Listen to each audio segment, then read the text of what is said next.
যেভাবে গাড়ি তুলছে ভিউয়ার্স, আপনারা দেখেন কীভাবে গাড়ি তুলে নিচ্ছে।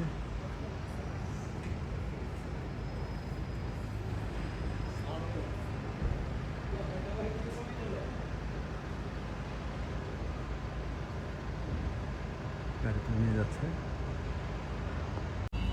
ভিউয়ার্স দেখেন গাড়ি কীভাবে তুলে নিয়ে যাচ্ছে। অনেকগুলো পুলিশ এখানে আছে, তারপরও গাড়িটিকে তুলে নিয়ে যাচ্ছে। পুলিশের সামনে থেকে গাড়ি তুলে নিয়ে যাচ্ছে। গাড়িটিকে তুলে নিয়ে যাচ্ছে। আর হচ্ছে পুলিশ। গাড়ি দেখেন কীভাবে তুলে নেয়।